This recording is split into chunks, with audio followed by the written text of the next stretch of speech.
혹시 인생이라는 무자비한 링 위에서 연거푸 카운터 펀치를 맞고 쓰러져 더 이상 일어설 힘이 없다고 느끼고 있지는 않으신가요? 포기하라는 세상의 목소리가 귓가에 울리는 그 순간. 반갑습니다. 여러분의 꿈속에 들어가 함께 억지로 걷게 만드는 꿈을 걷는 자입니다. 오늘의 한 줄 담기는 당신의 상처를 가장 단단한 훈장으로 바꾸는 투혼의 메시지입니다. 영화 로키 발보아의 명대사입니다. 바로 세상이 너에게 얼마나 강한 펀치를 날리는지가 중요한 게 아니야. 네가 얼마나 세게 맞고도 다시 앞으로 나아갈 수 있느냐가 중요한 거지.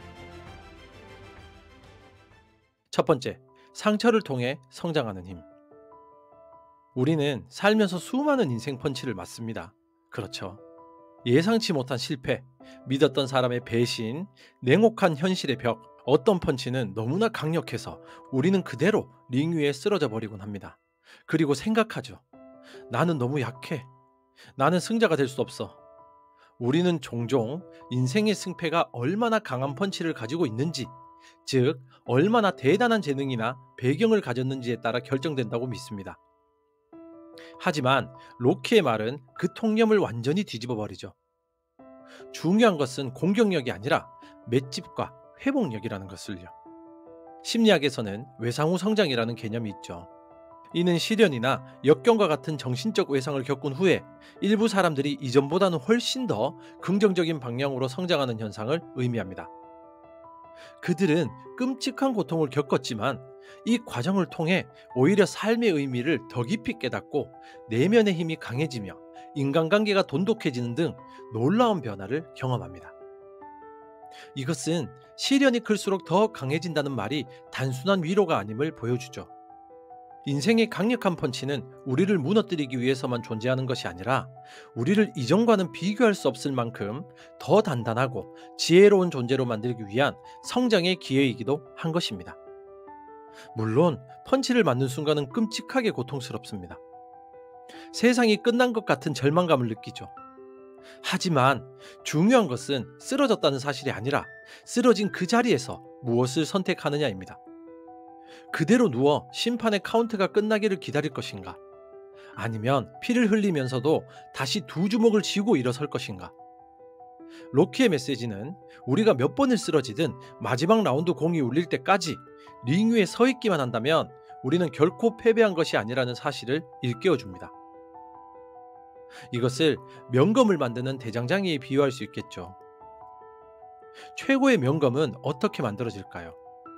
그저 좋은 쇠를 틀에 붓기만 하면 되는 걸까요? 아닙니다. 명검은 뜨거운 불 속에 들어갔다가 차가운 물에 담금질되고 수천 수만 번의 강력한 망치질을 견뎌낸 끝에 비로소 탄생합니다. 여기서 망치질이 바로 인생이 우리에게 날리는 펀치입니다. 망치질을 당하는 쇠의 입장에서는 매 순간이 부서지는 듯한 고통일 겁니다. 하지만 그 고통스러운 망치질이야말로 쇠 안에 있던 불순물을 털어내고 그 분자 구조를 더욱 단단하게 만드는 필수적인 과정이죠. 당신이 지금 맞고 있는 인생의 펀치는 당신을 부러뜨리기 위한 것이 아니라 당신을 세상에서 가장 단단하고 날카로운 명검으로 만들기 위한 담금질의 과정입니다. 또 다른 비유는 거친 파도를 이겨낸 조약돌입니다. 해변에 있는 조약돌들은 왜 그렇게 둥글고 아름다운 모양을 하고 있을까요? 처음부터 그랬던 건 아닙니다. 그 돌들은 원래 산산조각난 바위의 날카로운 파편들이었습니다.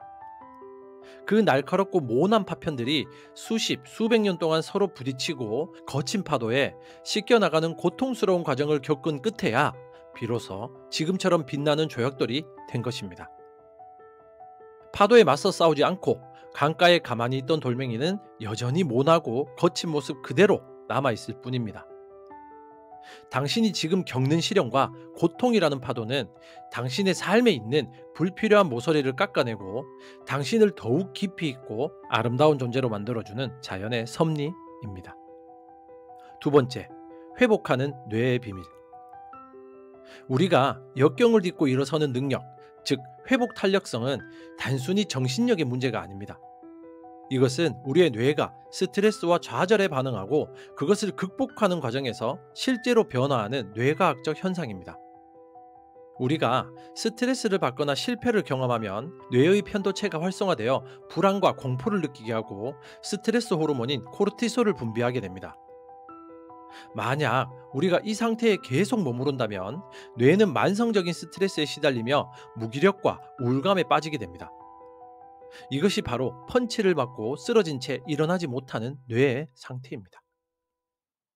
하지만 이때 우리가 나는 다시 일어설 수 있다고 마음먹고 문제 해결을 위해 노력하기 시작하면 뇌의 전전두피질이 활성화되기 시작합니다. 전전두피질은 이성적인 판단과 감정 조절을 담당하는 뇌의 사령탑이라고 했죠.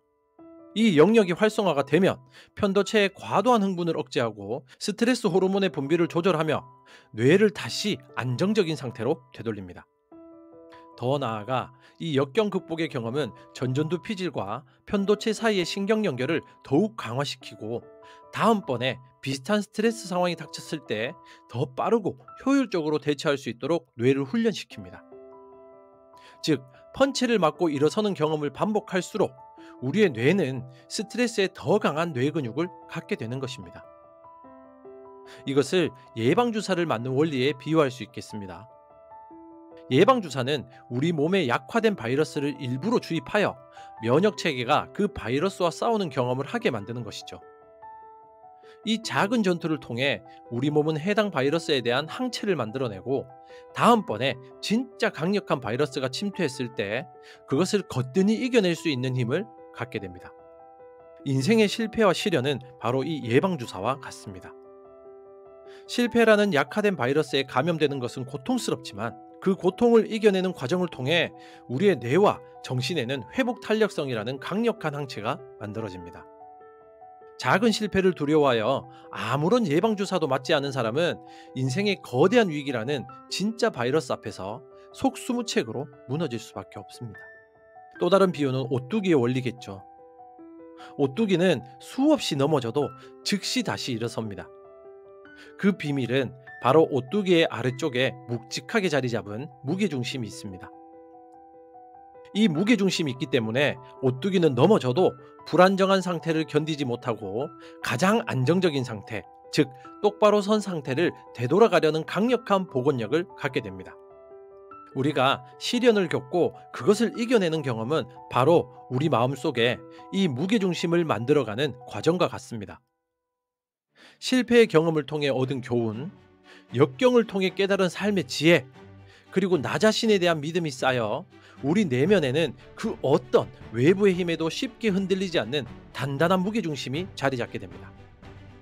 이 무게중심이 있는 사람은 넘어져도 괜찮다는 것을 압니다. 잠시 쓰러져 있을 뿐 결국에는 반드시 다시 일어서게 될 것이라는 사실을 믿기 때문입니다. 당신의 꿈 곁에서 함께 조용히 걷는 꿈을 걷는 자였습니다. 감사합니다.